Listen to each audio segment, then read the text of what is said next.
And we're live. Welcome to the Team Tank Podcast.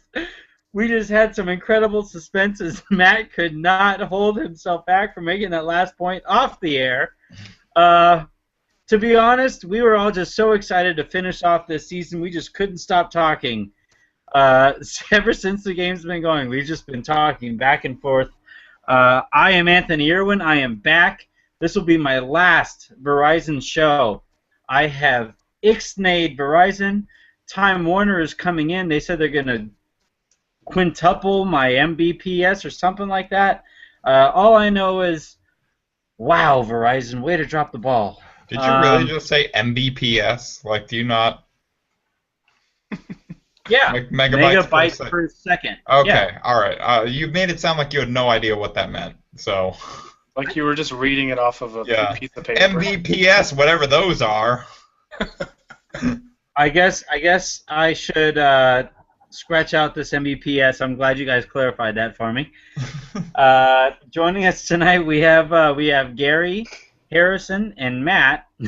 Matt, what was on your mind that you just couldn't let go? No, nothing was on my mind. I was just saying I'm gonna mute my microphone. So, like, you know, in the beginning, it wouldn't be, like, awkward with you talking. Like, it just switches over to another person. No worries. So much for that. Yeah. If you guys could have seen me before the show, I'm sitting here waving at Matt, like, Matt! Wow! Stay! It was incredible. All right. Well, we broke down the fourth wall right there. Harrison, you were tweeting for Silver Screen and Roll tonight. Yes, what were your thoughts on that essentially completely, utterly worthless game that we had to sit through tonight?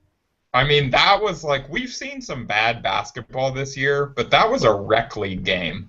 Like the refs didn't even look like they wanted to be there. Like, I saw Ray McCallum complaining about a call in the fourth quarter, and that ref's eyes were more glazed over than a Krispy Kreme donut. He was just I don't know what he was staring at, but it was straight through Ray McCallum. Like, he did not care at all what Ray had to say in that second.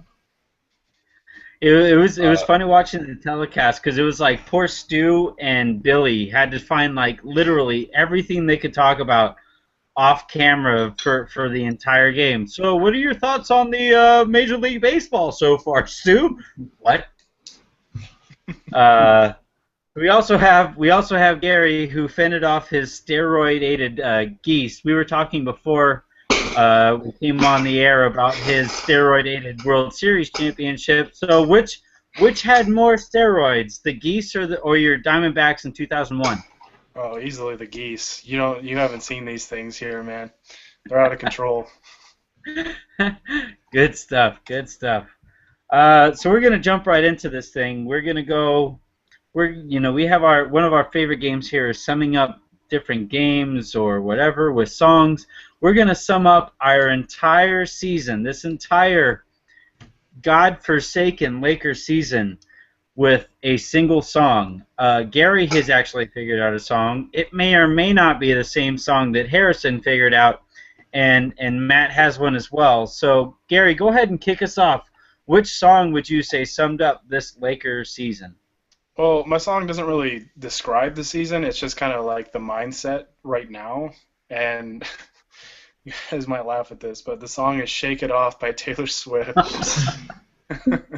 That's good. Because technically it was the worst season in franchise history, going off a win percentage. So just shake it off and let's get on to some better times and better years. I have to agree. So I'm with you, T Swift. Just those shoulders off. Harrison, was that the same song that you were thinking of? It was not. Mine is great. Just as or more obnoxious, though. I decided to go with Party in the USA by Miley Cyrus because, yes, this season was not fun to watch, but more accurately, it should be a party in LA because we were bad enough to keep the fourth best chances of getting of retaining the fourth worst record in the NBA and keep the 82.8 I think percent chance of keeping the pick. And so, like, I mean, all things considered, we had to watch a lot of bad basketball, but our reward for it may be a lot of much more enjoyable basketball next year if we, keep this prospect, get Randall back, bring Clarkson back, and next year I'm excited for next year if we keep the pick. All I know is Julius Randle better ride into this summer league on a wrecking ball. That's all I care about. Hopefully clothed. Yeah, let's Oh, God. You went there. I did not. I didn't go there at all. You took it that next step. Matt, how are you going to follow up that performance? No, these guys went with Taylor Swift and Miley Cyrus. I feel like I should have had like a Selena Gomez song ready or something, but you didn't. I didn't. I have I Love LA, Randy Newman, because there we go. If we didn't love this team so much, I don't know how we would have been able to sit there and watch game after game after game the entire season. So I Love LA is my song. On that note, before we do anything and before people turn us off because I'm about to talk about country music, I want to send a shout out to all of our listeners, all of our Twitter followers.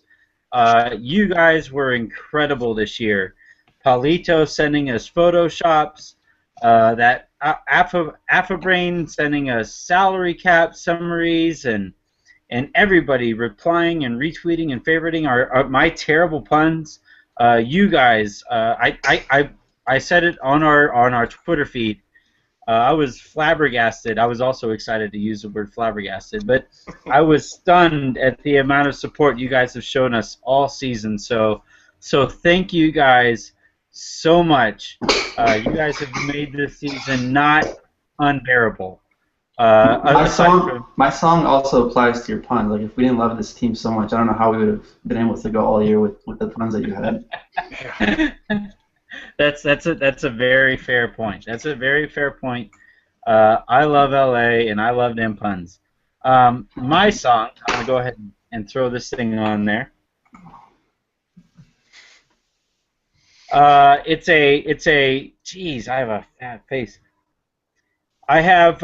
It's a song by Brad Paisley. It's called "Beat This Summer" because this summer is the one that the Lakers are gonna, keep their pick. They're gonna pick up a decent free agent. They're going to continue to grow around or with Jordan Clarkson. They're going to be better, and this summer is the last one where we're going to be sitting here thinking, what the hell are the Lakers going to do? So go ahead, give it a listen. Brad Paisley. Or don't. Beat this summer, or don't. Your call. Brad Paisley, Beat This Summer will sum up my season this year. So, again, thank you, fans. Thank you, guys. Gary, Harrison, Matt. Ryan is not with us. And even Rahul somewhere out there tweeting bacterial infections that he was tweeting out the other day. Thank you guys for the support and dealing with me all season. This has been a lot of fun. We talked about the Lakers played the Kings tonight, and we heard earlier today, and I guess yesterday a little bit.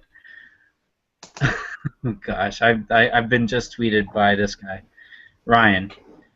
We heard some rumors yesterday about DeMarcus Cousins potentially being on the move. The Kings might want to move him before he full-on demands a trade and they lose all leverage. Gary posed an interesting question to us the other day. Gary, how do you want to phrase that? Well, I kind of wanted to get your guys' opinion on two different, hypothetical situations. The first one being if the Kings call and they say, give us your top 5 pick this year, wherever it is, whether it's 1, number 5, 2, 3, 4, whatever. Give us that pick plus Julius Randle as the first situation. Would you trade those two for DeMarcus Cousins? Nope. No. Well, all right. So one more time. So you have Julius Randle and the top 5 pick, or Jordan Clarkson and the top 5 pick? Well, the first situation I wanted to ask was Randall in the top 5 pick. Would you trade that for just DeMarcus Cousins? No way. And that's if the top 5 pick falls where it currently stands right now at the number 4, right? That's just anywhere, I guess, in the top 5. I guess assuming we keep the pick. You just don't know where. Assuming, that we keep it. All right, Harrison, you started us off fairly strong with a deep and booming no. Why not? Because Randall's younger. I don't think that you can just abandon him because he had this injury. And I'm really high on his potential. And even though DeMarcus Cousins is 25, I still I'd rather keep Randall. He's on a more affordable salary. Like he fits with. Although I guess if we were trading the pick and Randall, the rebuild would be on a slightly different course. So that's kind of more of a moot argument of he fits the rebuild timeline better. But I'm just not ready to trade Randall yet. I don't think that we've fully seen what he can do, and I really like his potential. So, and I just think that that's too much to give up for a big man that's shown that he's really only willing to play defense in limited situations. He fouls a lot. He commits turnovers. And I really like DeMarcus Cousins, but just for that high of a price, especially if it's the number 1 pick or something, definitely not. If it's the 4 or 5, then I consider it a little bit more, but definitely not for 1 or 2. Yeah. That's where I stand. Fucking Ryan. That's where I stand right now. If it's anything but the top 2 picks, I'd still say pull the trigger, but Matt, you said that you kind of flipped back and forth on this issue. What was your thinking into switching sides on the conversation? Well, I was never pro trading Randall and the draft pick for Cousins. Randall, I had him number 2 on my draft board last year. I'm a huge Randall fan, and then I like really anyone available in the top 5 unless the Lakers do something crazy in this year's draft. So I would never do that. But the other scenario that would be if it was for example, Clarkson in this year's top 5 pick. That was one I'm still fine with either way, but that was one I originally would say I would trade those 2 for Cousins, but now I've flipped. And it's close. It's I've gone back and forth on it, but I don't know. I'm willing to. I don't know if Jordan Clarkson's going to be the future starting point guard, but I think at least he'll be the backup. And I'm a big fan of really anyone we're going to have in the top 5 this year. So I don't think I would do that either. Plus, you got to factor in salary caps, and you'd be saving a lot of money by going with these 2. Yeah, I actually looked at the numbers for the salary cap. So, say for example that we traded, even if we traded Clarkson, Randall, and the pick, which I kind of just averaged them out between all the salaries from 1 to 5, and it's about $4 million on average, just depending where. So that totals out just the 3 of those guys. It's $8 million. DeMarcus Cousins makes almost 15. So you're throwing $7 million additional onto your books, and that takes away from what you can spend in free agency, and you're losing, a couple young foundational pieces. And I like Cousins as a player. Offensively, he's supremely talented. But like Harrison said, I can't stand how he plays defense. He averaged 4.1 fouls per game this year, which was the most in the league. I hate how lazy he gets on defense. He's still, even though he's a center, he was only a 46% shooter this year too. And that really kind of bothers me a little bit. That was actually 56th of all centers this year in field goal percentage. So he's got, I'm not as high on him as most people are. Some people would even say he's a top 5, top 10 player in the league. He's a great player, but I just, I don't like his attitude most of the time. It seems like he's always unhappy with something. And yeah, because if you trade those guys for him, and then he's unhappy here, then you're really in a hole. So I just think it's tough. I think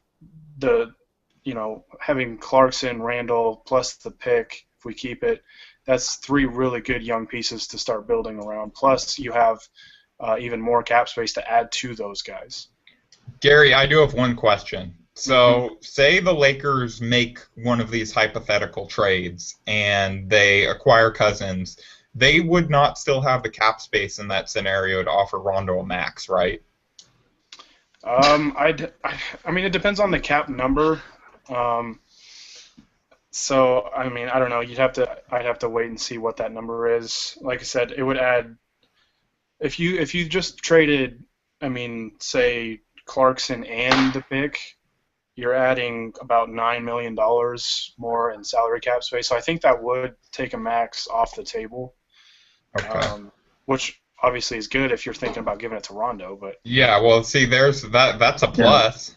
Yeah. Although, like, just from a neutral perspective, watching a Byron Scott, DeMarcus Cousins, Kobe Bryant, and Rajon Rondo locker room next year, like, if I was not a Lakers fan, I would be rooting for that. Well, even like Cousins with Byron Scott, with Byron and his tendency to throw players under the bus, Cousins would just be livid with that. And I just think it would be a recipe for disaster. And I thought about this too. The Kings have had years where they've been under the cap by quite a bit, and nobody wants to go play there. I know they're a poorly managed team, very, very poorly managed. But you would think if DeMarcus Cousins was this elite superstar talent, he could either elevate them to at least around like 500. Because I always believe a true superstar can get his team around the 500 mark, somewhere close to that.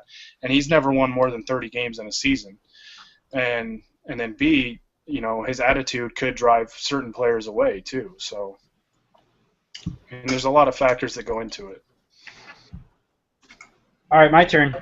I'm actually on the opposite side of this. I'm more than willing to flip because I don't think any player that the Lakers get in this draft will be anywhere near what DeMarcus Cousins currently is, either potential or whatever. And with Randall, look, the leg thing, man, it's tough to predict what that actually might be, but it's not like it wasn't, or it was a freak injury or anything like that, right? Like, it wasn't like some player dove into his leg for whatever reason, and his injury was easily explainable. He literally took a layup off of his right leg, stepped incorrectly, and it broke. Like, that should scare some people a little bit. That might be a hot take. That's definitely, I mean, the take is in the microwave a little bit, but that's like a scalding take. Yeah. All right, fine. All right, go ahead. I burnt my tongue on that take, but still, man, that's not something.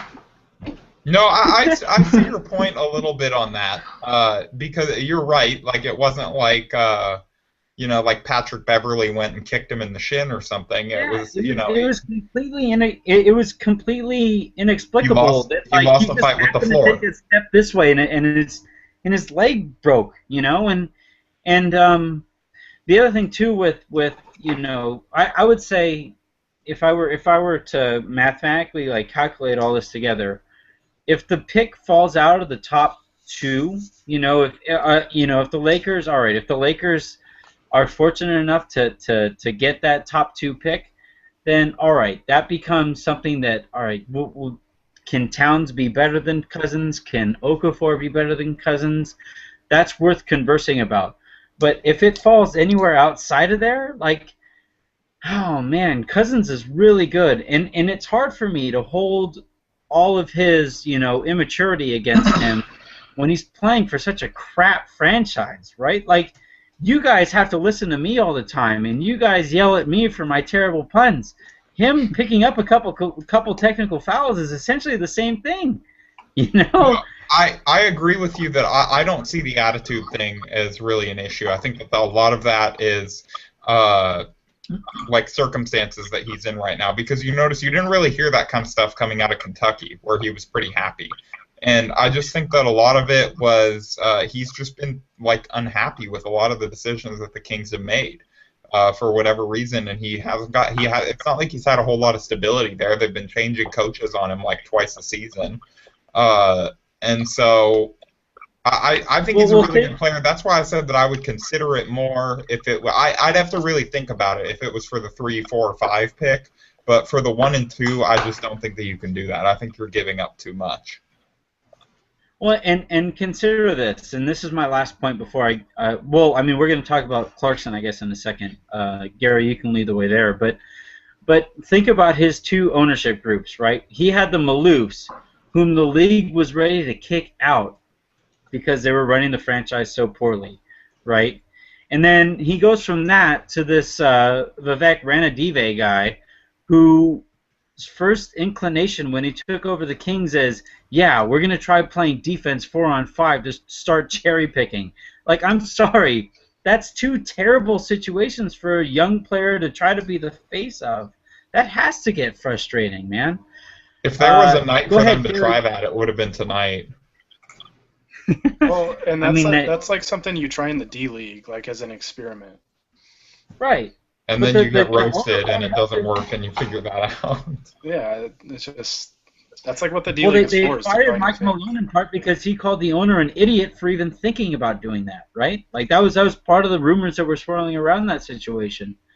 I'm still on the Boogie bandwagon, and if the Kings came to the Lakers today and said, "All right, we will trade you Boogie for," and I think you'd have to do some work with the contracts because I believe the Kings are over the cap anyway. So if they said like, Boogie, we could take his contract though because we're gonna have all that. Oh, because the Lakers are under. Yeah. Yeah. Okay, so even then, that's perfectly fine too. Gary, go ahead and this was kind of a 2-part question. You brought up in passing. I know Matt brought up Jordan Clarkson. So go ahead. Well, I mean, we basically covered it. I was just, that was just the first half was if it was Randall in the pick, would you do it? And then the second half was just going to be if it was Clarkson in the pick, would you do it? Which for me, I'm sold on Clarkson as far as next year goes. Obviously 3, 4, or 5 years down the road really remains to be seen. But I think Clarkson has earned the starting role next year, and then we'll see what he does, and then kind of play it by ear. But I don't know. But at the same time, I do think that the Lakers shouldn't draft around Jordan Clarkson. Like if Moutier is the best player available, take him, because both of those guys are big enough to where they can share the court together once Kobe goes, and same with D'Angelo Russell. So I still think the Lakers should take best player available in the draft, but I think that Clarkson's earned the starting role next year. Matt, would you go Clarkson and a top? We won't. I mean, because top 5. Like I guess would you go top 2 pick in Clarkson for Boogie? Yeah, I would do that. No. Sorry, no, I wouldn't do that. I wouldn't trade for Boogie in that scenario. I would take my chances with Towns or Okafor and Clarkson for the rest of the way. Harrison, where do you stand on that? So it's a top 2 pick and Clarkson. Yeah, because I feel like we're all kind of in agreement that if it falls, well, I don't know. I mean, maybe no. See, we aren't. I would take I'm a huge Willie Cauley-Stein fan, and that's why for the Randall example, I would take Willie Cauley-Stein and Julius Randle over DeMarcus Cousins, and it'd be the same scenario with Clarkson. I would rather have Willie Cauley-Stein with Randall. Yeah, Harrison, where do you stand? Yeah, it's tough because you wonder. I mean, you watch the team tonight, and it was basically like they've pretty much built themselves, at least for this season, around Jordan Clarkson, and it was like watching a car try to move without the engine. And so you don't entirely think that it's like the looter and a riot thing where he's just compiling stats on a bad team. Like he's been efficient. He's shown growth over the course of the season. I think that he can be a valuable asset moving forward. But at the same time, pairing Randall and Boogie is pretty appealing. So I don't know. Man. See, that I'd one, say I Yeah, have and pulled then the my thing trigger with there. Clarkson is almost, do you try to sell high on him since he was a second round pick, and like maybe his value is not going to be this high anymore, and so you are taking a gamble. But I think in that scenario, yeah, I might do it. I don't know. Yeah, I feel like I don't know. I'm a big Clarkson fan. I actually wrote up his. I didn't. It's not posted yet, but I wrote up his report card for this season today. I'm a huge Clarkson fan, but I think in 2-3 years we're gonna find it laughable that we Jordan Clarkson would hold up a DeMarcus Cousins to the Lakers trade. He's played really well, but do you guys think he'll honestly keep up his 17-6 numbers next year? Like, I and even I if that happens, is that worth it? I think worst case he's a backup point guard on a good team. but then do you Right, but hold back a Cousins trade for a backup point guard on a good Right, but team? I'm talking like worst case scenario. I don't think. I mean, well, it's way too early to tell if he's going to be Yeah, like it's the really point guard in the hard. future. But I'm willing. I'm willing to take the risk. see, I'm all aboard the Jordan Clarkson train. I mean, the thing I love about him and Randall, obviously they both have, great potential. I love the mindsets that both of them have. They're really mature beyond their own experience, I guess, in the league. Clarkson just has no fear, and I absolutely love that about him. Like, he has that terrible game against the Clippers, and the first thing he says is that he's going to go watch film and he's going to come back at him the next game, and he had a great game the next time out. He's got a great work ethic, just a good head on his shoulders. He's a competitor. I love that about him. He's got such a fire to him. And Randall's the same way. Like, I mean, how many 19, 20-year-old kids break their leg and, they make sure their diet is clean and everything, and they lose 15 pounds because of it. Like, they get more fit Yeah. while they couldn't do any basketball activities. That's what has me sold. And that's like the first thing I look at with prospects. I try and like research what was their work ethic like, what's their mindset, and I think we've got two really, really good rookies that are going to be fantastic moving forward. But how I mean, you go by that same stance, right?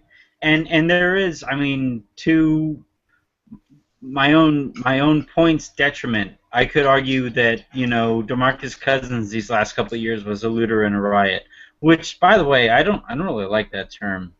But when you talk about young guys 25 and under who average 20 and 10, he's done it what, consecutive seasons now, and now this year had a triple double because of assists to go with it. Like, oh man, I just don't think you pass up on that kind of talent, and you talk to those guys at Kentucky when he was in college, and they all rant and rave about how great a kid he was while he was with a successful organization. Obviously, he might have taken a pay cut when he went from Kentucky to Sacramento, but I'd be bummed about a pay cut too, So, no, nobody, no, not even a chuckle. Oh, on I that. got you. I smiled. It's like we're No, breaking I just NCAA violations on this show now. I will say this.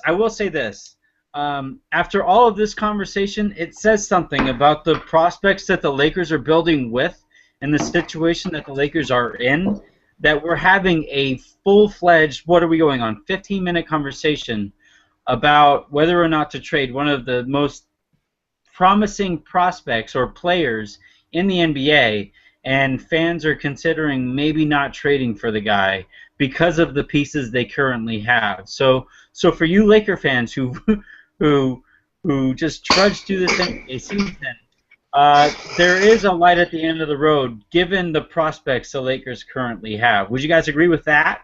Oh yeah. Oh yeah, that is, Absolutely. well, yeah. I'm actually really encouraged about our future.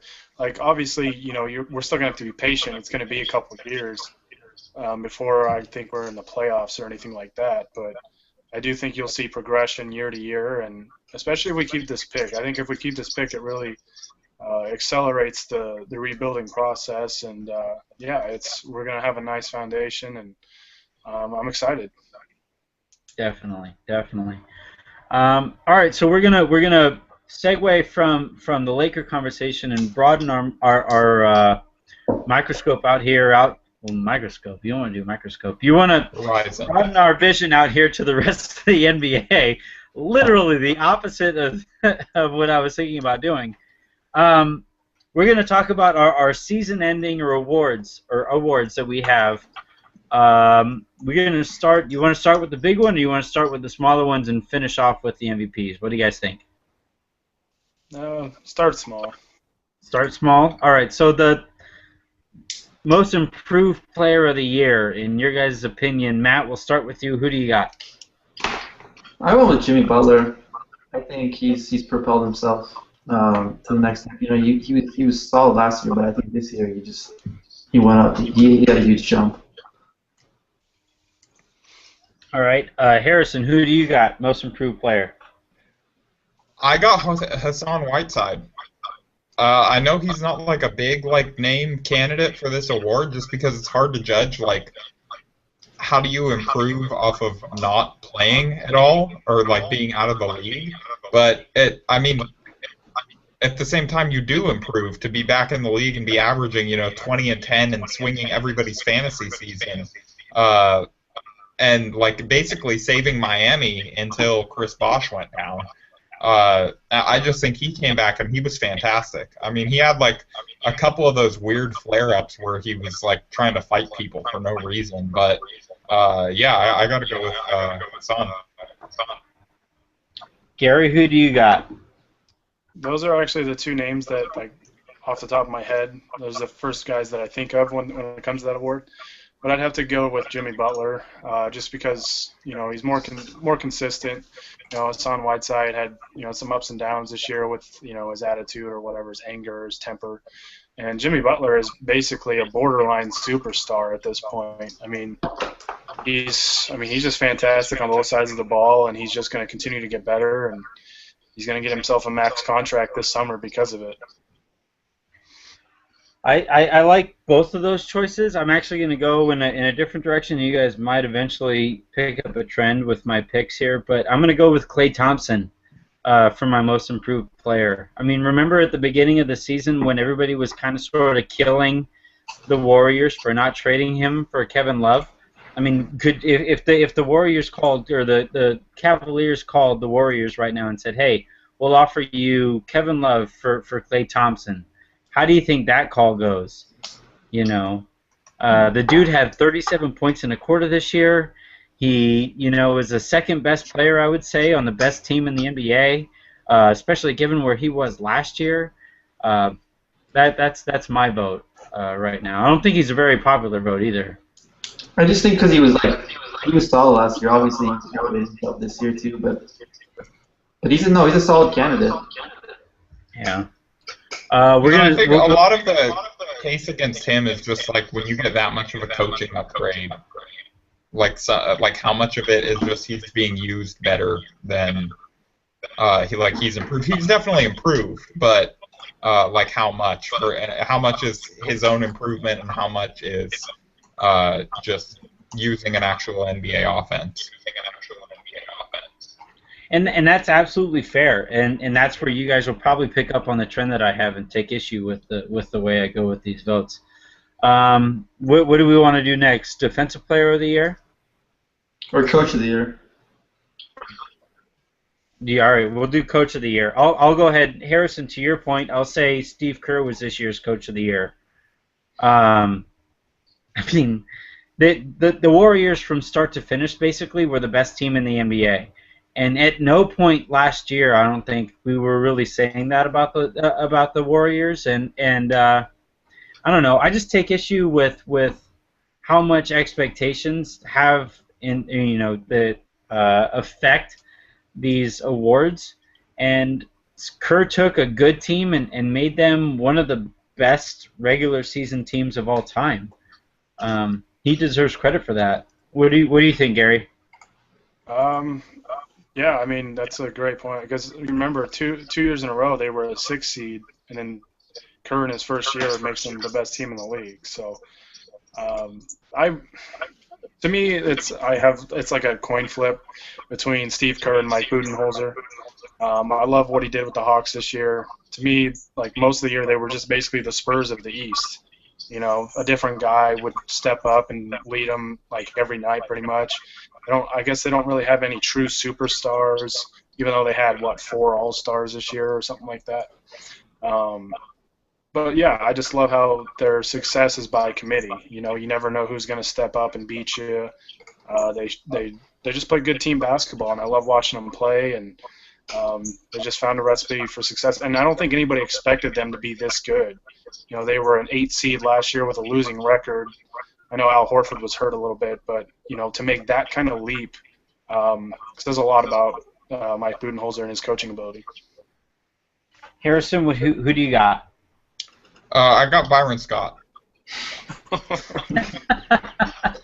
If we keep the pick, you know, he should get some votes. He kind of sort of Keep should. the pick, he'll get my vote. Yeah, turned the team around, led them to the 4th best overall record in the NBA. No, I don't know. It's between Kerr and Popovich for me, but I'm gonna actually go Kerr because I think that he just took. It's like you said, he almost like he proves the importance of coaching almost because that roster has barely changed. And sure, some of the players like they've internally improved. You can't give all the credit to him. Like they had to put in work over the summer and they did their thing, but. I mean, it's mostly the same roster, and for him to come in and take them from the 6th seed to the 1, I think it's Kerr. Matt, last vote here. Yeah, no, I'm with you guys. You know, I don't want to be too repetitive. I got Steve Kerr. I think he's gonna win it. Harrison, you mentioned Popovich. Go ahead and make the case for Popovich because I think he deserves more credit for what they've done this year. I mean, Zach Lowe actually did a great job of outlining the case for Popovich today when he actually said that he won it. I still think it's Kerr, but it'd be hard to go against Pop. Just the way that he has his team kind of gelling at the right time. They survived. They treaded water like throughout the injuries to Kawhi Leonard, and like they've had to kind of rest their guys every so often. They have an older team. But the way that they've kind of integrated Kawhi Leonard and turned him basically into somebody who would have been like a top MVP candidate if he would have played the whole year, I think is just really impressive. And how he just always kind of seems to have that team going at their best. Even if they don't end up winning the title, they're kind of at their peak at the right times. And I think that that's like kind of an underrated coaching skill. Well, what's crazy about that was that Kawhi Leonard was out for a while. They battled injuries and stuff, and going into today, they had a chance to be the number 2 seed in the West. Yeah. Of course, they lost because I think the Pelicans give them some matchup problems for whatever reason. They beat them 3 out of 4 times this year. But yeah, they had a chance at the number 2 seed, and that's just crazy to think about.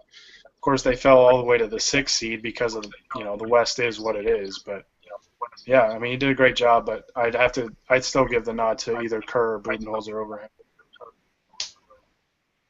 Well, and that's kind of the issue, I think, with this award and awards in general is just, again, I mean, I just take issue with how much expectations have to do with the results of these awards, right? Where it's like, what's the crazy stat that Pop and Phil Jackson only have, 2 or 3 Coach of the Year nods between them?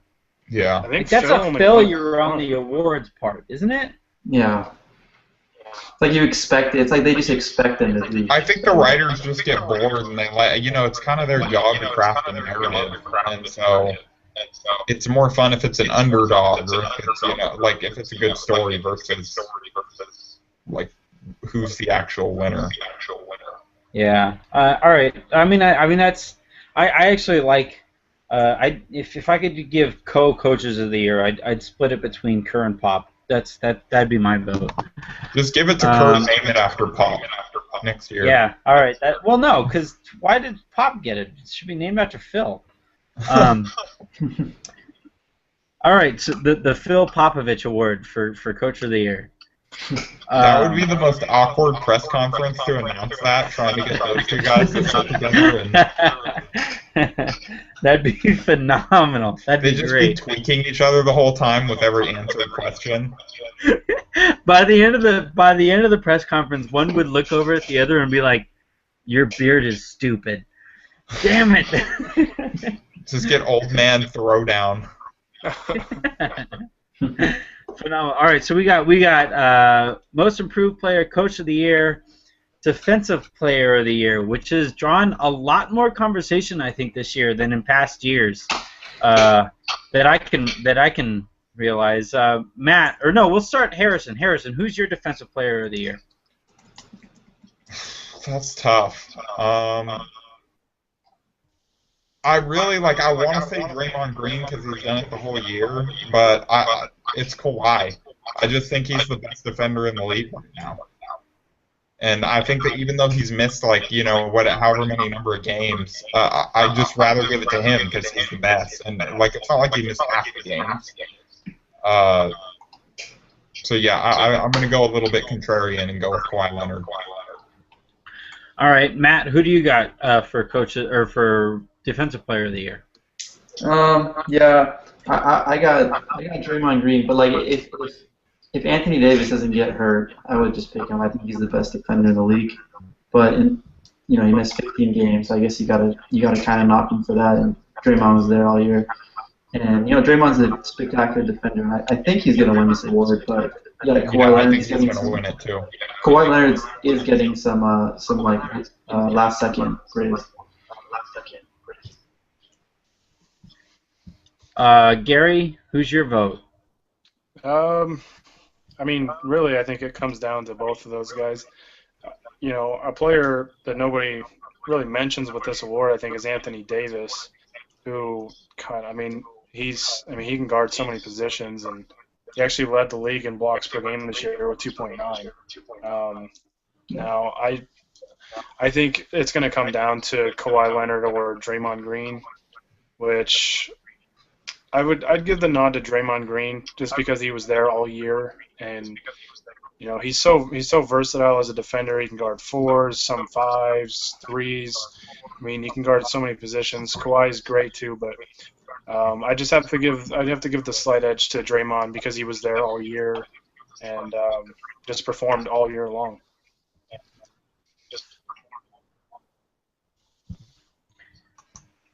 I honestly, I have a lot of trouble with this award, just because there are so many different ways to defend. I wish they would split the award up between. All right, we have the perimeter defender of the defender of the year, and then we have the interior defender of the year. Because, yeah, like Gary mentioned with Anthony Davis, he should get credit for being able to switch off picks and defend point guards and stuff like that. Just like Draymond Green should get credit for being able to defend positions 1 through 5. And then you look at the other side, and Clipper fans are freaking out right now because Kawhi Leonard is going to be matched up against Chris Paul throughout the entirety of that series, and that alters the how that might go. To be honest, I honestly can't pick one this year. I just think there's way too many good ones. I'd rather just stick with the all defensive first team, unless there's somebody who just blocks a crap ton of block shots and all that stuff, and is able to statistically prove how much better they make their team defensively. I'm going to take the cheap way out and say the field. So the field includes next Robert one up, Soccer. we have Well, sixth man of hold the on. year. Before we move on, I'm reading this on Twitter now. Doc Rivers wants an investigation done into this podcast for how we went that whole segment without talking about DeAndre Jordan.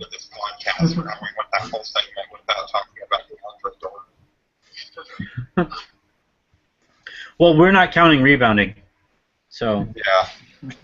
I don't know. Rebounding wins rings. No, I would say. I don't know. Rebounding wins rings. No, I mean, like he deserves some credit too. Like having a guy like that in there that just detracts people from coming into, like Rudy Gobert deserves more conversation too. Like I just, it's impossible to calculate. I think one better defender over the rest of the rest of the league, in my opinion. I don't know. I might It's be really overly hard to just nuanced there. decide for one. So it really is, right? So the next one we have up is Sixth Man of the Year, which historically goes to the highest scorer off the bench, but more people are bringing into account other aspects that players can bring off the bench. Harrison, what would you say? Who's your Sixth Man of the Year? This is such a stupid award. I'm gonna go with Gobert just to give him something. He's technically eligible. Just give it to Gobert.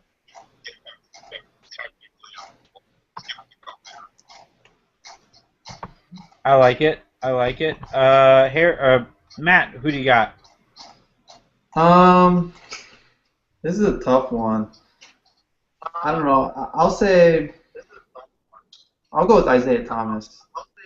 You know, Rudy Can't go with Gobert's. the Celtic on a Laker podcast. Get Yeah, out. yeah. Anthony, eject him. Um,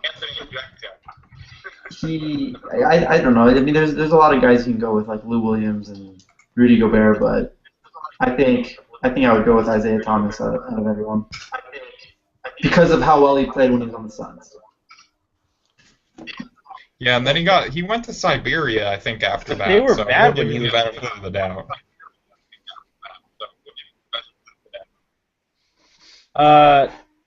Gary, what do you got?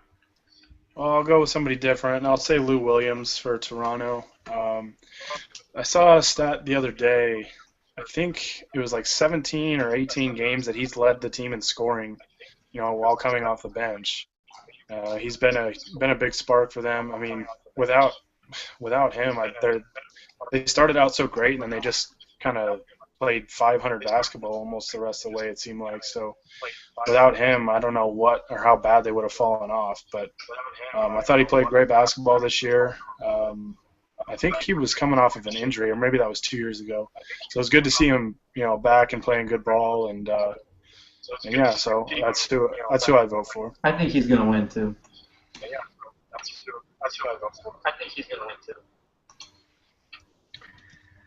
Man, Sixth Man of the Year. Why isn't Andre Iguodala getting more He is. He's conversation like in he's this? in the top three. That seems crazy to me. I thought he was going to win. I was with Drew, actually. That's My boss, too Drew Garrison, actually wrote a piece before the season about how he thought Iguodala was going to win Sixth Man of the Year, and I actually kind of tend to agree with that. That was my preseason pick. I just thought that his facilitating was going to be really valuable off the bench for them, as well as his defense. And like he's been good, but hey, he hasn't like blown me away either.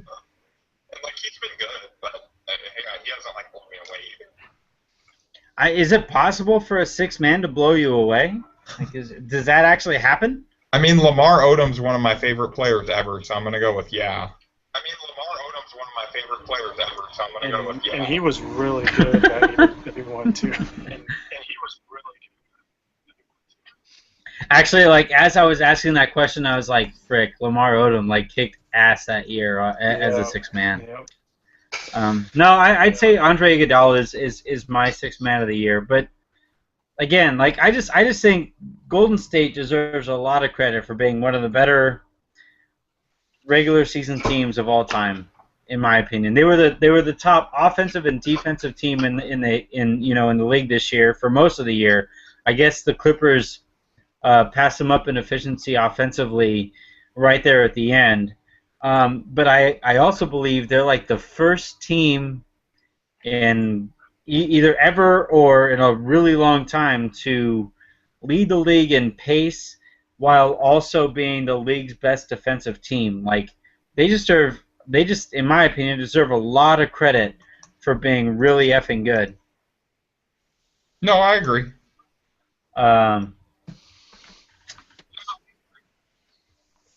So we'll do I guess the last award is the big one, right? Is the MVP? That's the last one I'm thinking of. I think we all agree on Rookie of the Year. You guys there? Yeah, we're here. I think you're delaying a little bit. Oh yeah, that's an easy one. Yeah, I think so too. All right, so Rookie of the Year is Tarek Black, right? So that we're all in agreement there. Vander Blue. Yeah, I'm delaying like crazy right now. Yeah. No, but Andrew Wiggins wins like running away or whatever. He's been far and away the best rookie that I've seen this year and maybe the last couple. No, yeah. Really good. MVP. We'll just jump right to MVP before Verizon shuts me down here. It's heading that way. Okay. So MVP. So probably Curry for me.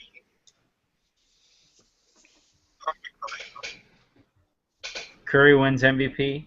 Yeah. Gary, who do you have? I think Curry's gonna win it, but I'll be different just for the hell of it, and I'll say James Harden.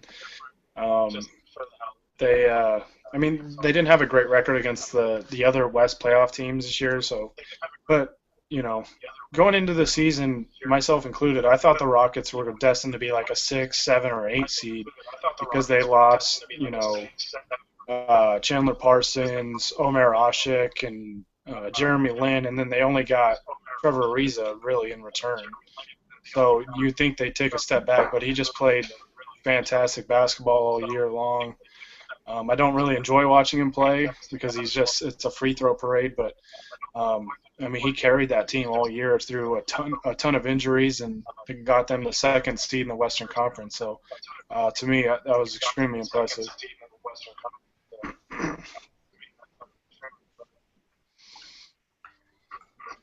Matt, who do you got? Curry's gonna win the award. I think it's almost certain by now. If I had to say who I think is the actual MVP, I'd be between LeBron and Anthony Davis. I think those two are the most valuable players to their teams. They're obviously neither of them are going to win it, but the true MVP, I would say either LeBron and Anthony Davis. Well, the Cavs were like 1-9, 1-10 in that stretch where he was out, and then they came back and they've been like the best team in the league since. Yeah. I would vote for LeBron if I had an actual vote, but Curry's going to win the award.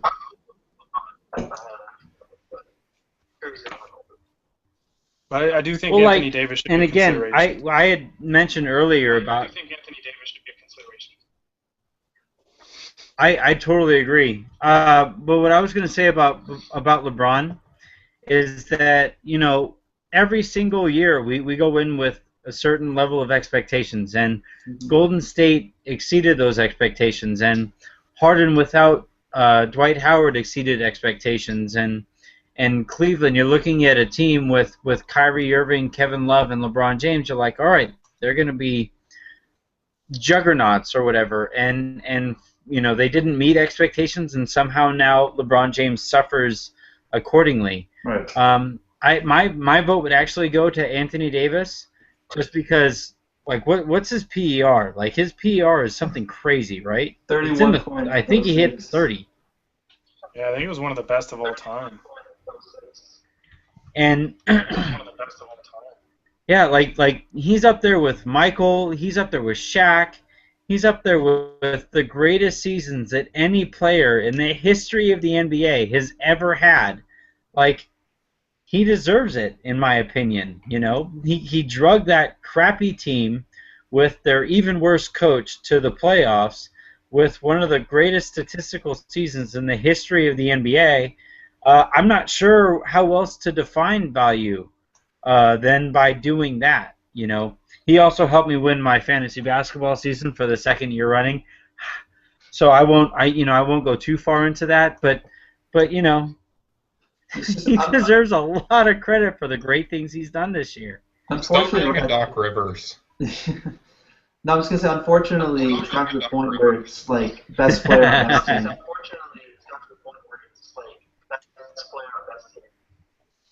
Yeah.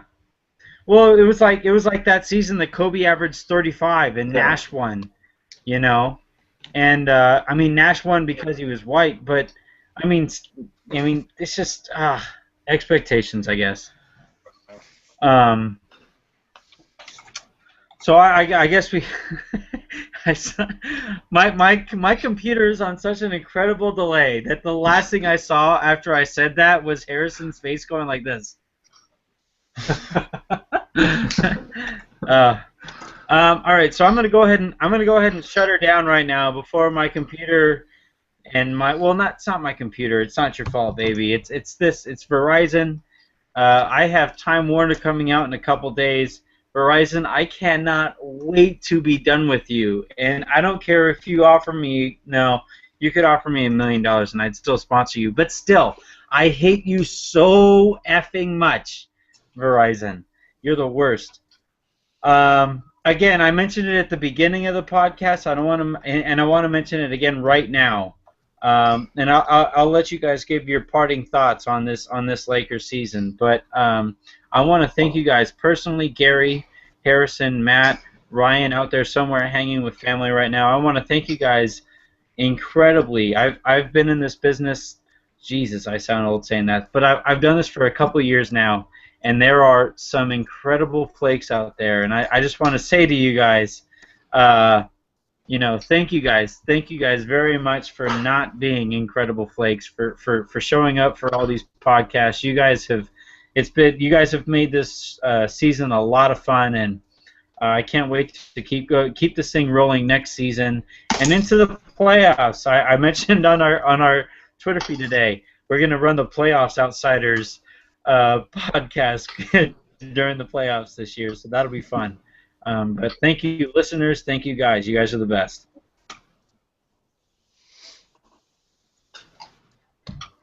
Delay. we lost Harrison, too. Harrison did not want to thank anybody. Yeah. Gary, go ahead and give your thanks to the readers and the listeners and stuff like that. I just want to thank, first and foremost, all the fans of our show. Obviously none of this is possible without the support that we get and the kind words and everything. And this has been pretty crazy how much support we've gotten, and I just want to thank everybody that has done that. And of course, you guys are, the best teammates I could ask for. We've got our starting five here, and it's been fun, and I can't wait to see what the future holds for us. And I'm excited. I'm excited to see where this thing goes.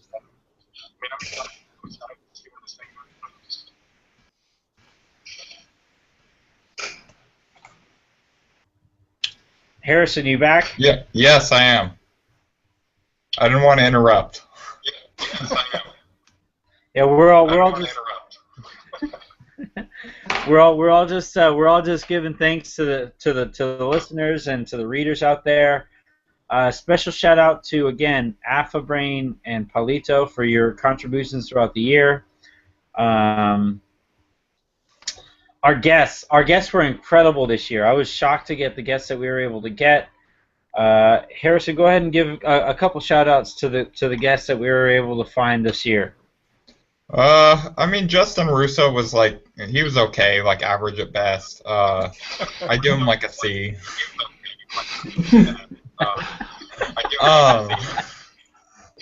But no, our guests were awesome. I think everybody that we had on for the most part was it was a really enjoyable experience when I was on the podcast. Jabari Davis was great. That smaller podcast that you and Anthony did with him earlier this year. Mark is awesome, and he's really great at stand-up too, so you guys should go check him out, Mark Gonzalez. But yeah, no real bad apples in the bunch.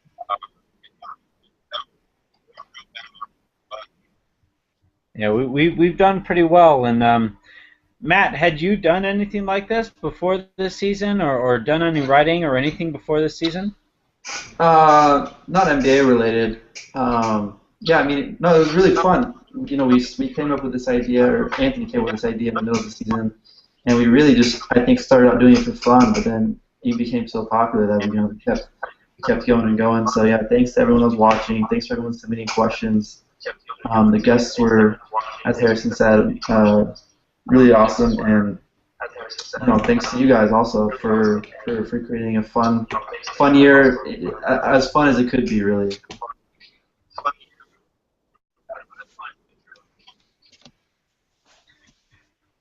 It's been a ride, and the ride's going to keep on going. At some point, we're going to figure out which actual dates the summer league is going to be going on, and when we figure that out, I'm going to plan my trip accordingly, and we're all going to get out there. I'm going to see if I can get that. I think it's like customink.com. We're gonna get a couple of T-shirts out there, and I'm gonna be out there throwing my T-shirt all over the damn place and making an asshole of myself, just like I do on camera. But again, thank you guys for a lot of fun this season. I can't wait to root for an actual winning team at some point. That'll be a lot of fun. So for the last night of the regular season, this is the Lakers Outsiders of the Team Tank podcast signing off. Thank you guys a bunch. Talk to you later.